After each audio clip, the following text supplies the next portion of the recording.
آپ دیکھ رہے ہیں تعلیم دین یوٹیوب چینل کو سبسکرائب ضرور کیجئے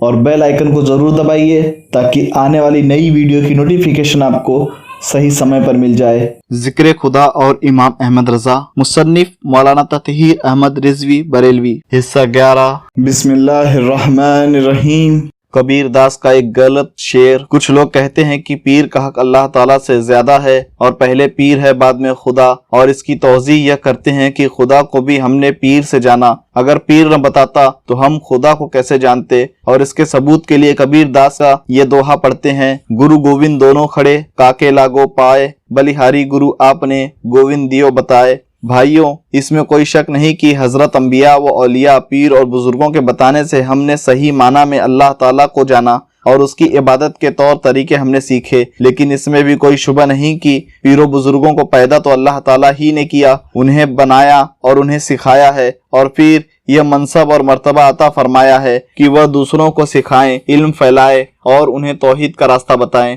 یہ ان پر اللہ تعالیٰ کا خصوصی کرم و فضل ہے کہ انہیں پیدا فرمایا، پھر علم و عمل کی دولت سے نوازتا ہے، پھر شان و عظمت اور بڑے مرتبے عطا فرماتا ہے، اپنے قرب خاص سے نوازتا ہے، پھر ان کی سفارش، شفاعت اور وسیلہ قبول فرماتا ہے، یعنی شفاعت و وسیلے کا منصب مرتبہ بھی وہی عطا فرماتا ہے، اور پھر ان کی شفاعت اور سفارش قبول بھی وہی کرتا ہے۔ ایسا بھی نہیں کہ حضرت انبیاء و اولیاء یا ملائکہ کو مرتبے و طاقت، قدرت دینے، بخشنے، مدد فرمانے، نفع و نقصان پہنچانے کی قوت عطا فرما کر وہ معاذ اللہ معطل ہو گیا ہے، سب کچھ انہی پر چھوڑ دیا ہے اور وہ کچھ نہیں کرتا۔ جیسے دنیا کے بادشاہ و حکام اپنے ماتحتوں پر سب کچھ چھوڑ دیتے ہیں اور ان کی بتائی ہوئی باتوں، دی ہوئی رپورٹوں پر موقوف رہتے ہیں، چھوٹی موٹی جزوی باتوں پر اس کی نظر نہیں ہوتی، جیسا ماتحتوں نے کہہ دیا وہ انہیں ماننا پڑ گیا، بہت سے کام وہ ہو گئے جن کا ان کو پتہ بھی نہیں چلتا اور ان کی مرضی کا اس میں دخل نہیں ہوتا، اتنے کام ایسے ان کی سلطنت و حکومت میں ہو گئے کہ انہیں ہوا تک نہ لگی۔ اللہ جل و شانہ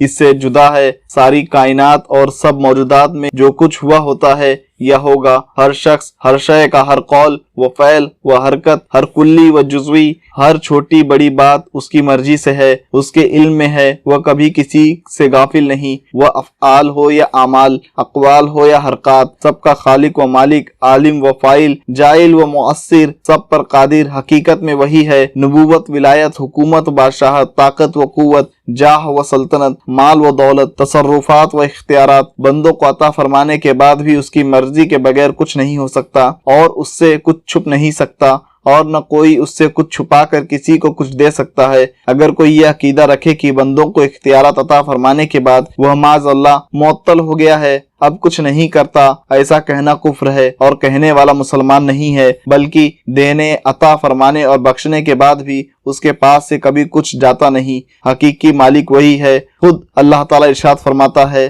اسے ہر دن کام ہے، پارہ 27 رکوع 12۔ اور یہ بات بھی منہ سے نہیں نکالنی چاہیے کہ پیر و استاد کا حق اللہ تعالیٰ سے زیادہ ہے، یا پہلے پیر و استاد ہے بعد میں اللہ تعالیٰ، کیونکہ وہ نہ بتائے تو ہم اللہ تعالیٰ کو کیسے جانتے اور کیسے مانتے۔ اور یہ نہیں بھولنا چاہیے کہ ان سب کو بھی اللہ تعالیٰ ہی نے پیدا کیا ہے اور استاد یا پیر بنایا ہے۔ اور کبیر داس ہندی کا ایک شاعر تھا، اس کی بات اہل اسلام کے لیے سند نہیں۔ اس کبیر داس کی جہالت کا یہ عالم ہے کہ ایک جگہ کہتا ہے: کانکر پاتھر جوڑ کر مسجد لئی بنائے، 30 میں ملا باغ دے کا بہرو بھے خدائے، یعنی مسجد میں زور سے اذان کیوں دیتے ہیں؟ کیا خدا بہرا ہو گیا ہے؟ معاذ اللہ، یعنی اس یہ بھی پتہ نہیں تھا کہ اذان بندوں کو مسجد میں بلانے کے لیے دی جاتی ہے، نہ صرف خدا کو سنانے کو۔ یہ بھی عقیدہ رکھنا ضروری ہے کہ اللہ تعالیٰ نے جس کسی کو جو منصب و عہدہ، مرتبہ و درجہ دیا ہے وہ اس کو واپس بھی لینے پر قادر ہے اور دوسروں کو دینے پر، اور جس کو جو کچھ دیتا ہے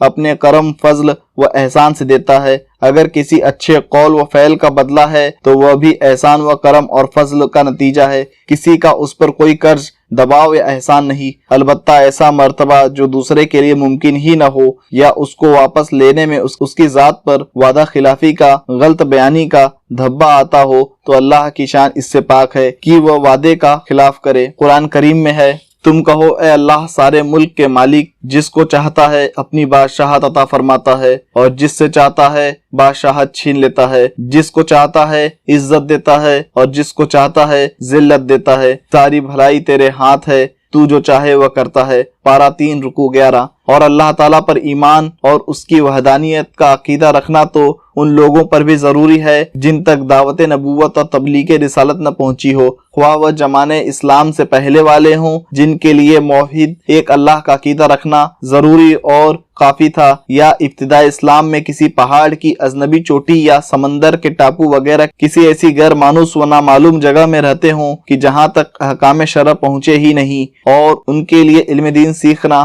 اور احکام شرع معلوم کرنا ممکن نہیں، ان پر کوئی عقیدہ و حکم شرع لازم نہیں، لیکن ایک اللہ تعالیٰ کو ماننا اور اس کا عقیدہ رکھنا ان کے لیے بھی ضروری ہے۔ یعنی ہر صاحب عقل و ہوش بھلے ہی اس کا کوئی پیر و استاد نہ ہو، کسی نبی اور رسول کو بھی نہ جانتا ہو، لیکن اتنا اس پر بھی لازم ہے کہ وہ دنیا و ما فیہا، زمین و آسمان، چاند سورج ستارے، پیڑ پودے، ندی نالے، جانور، چرند و پرند وغیرہ، اور خود اپنی ذات میں غور کر کے یہ جانے اور مانے کہ اس سب کا کوئی پیدا کرنے بنانے والا ضرور ہے اور وہ اکیلا ہے، اس کا کوئی شریک نہیں۔ قرآن کریم میں ہے اور وہ ان کی جانوں میں ہے، یہاں تک کہ ان پر کھل جائے کہ وہ حق ہے، پارہ 25 رکوع 1۔ اور وہ خود تم میں ہے، کیا تمہیں سوجتا نہیں، پارہ 26 رکوع 18۔ اور ایک جگہ ارشاد فرماتا ہے، کیا اللہ میں بھی شک ہے جو آسمان اور زمینوں کا بنانے والا، پارہ 13 رکوع 14۔ ان آیتوں کا مفہوم یہی ہے کہ ایک اللہ تعالیٰ کو ماننے کے لیے دنیا کو دیکھ لینا ہی کافی ہے، رسالت نہ پہنچی ہو تب بھی۔ امام اعظم ابو حنیفہ علیہ رحمہ و رضوان نے فرمایا، اگر اللہ تعالیٰ کسی رسول کو نہ بھیجتا تب بھی اہل عقل پر اللہ تعالیٰ کو جاننا واجب ہوتا۔ اصول الشاشی صفحہ 37 فصل فی الامر۔ خود امام احمد رضا خان فاضل بریلوی رحمۃ اللہ علیہ فرماتے ہیں، حضرت ابوین کریمین حضور صلی اللہ تعالی علیہ وسلم کے والد و والدہ کا انتقال عہد اسلام سے پہلے تھا، تو اس وقت تک وہ صرف اہل توحید و اہل لا الہ الا اللہ تھے، یعنی ان کے لیے ایک اللہ کی وحدانیت اور اس کے معبود ہونے کا عقیدہ کافی تھا، نبوت رسالت پر ایمان ان کے لیے ضروری نہ تھا۔ شمول الاسلام صفحہ 15، مطبوعہ میرٹھ فتاوی رضویہ جلد 30 صفحہ 285۔ ایک اور جگہ فرماتے ہیں، ابتداء اسلام میں کسی دور دراز پہاڑ یا گمنام ٹاپو کے رہنے والے غافل جن کو نبوت کی خبر نہ پہنچی اور دنیا سے صرف توحید پر گئے، ان کے لیے بھی یہ فلاح ثابت ہے، وہ جہنم کے عذاب سے نجات پائیں گے۔ فتاوی رضویہ جلد 21 صفحہ 498۔ امام احمد رضا خان فاضل بریلوی رحمۃ اللہ علیہ نے اس مقام پر صحیح بخاری و مسلم کی ایک حدیث بھی نقل فرمائی ہے، جس کے آخر میں ہے، جب حضور صلی اللہ تعالی علیہ وسلم کی شفاعت سے وہ لوگ بھی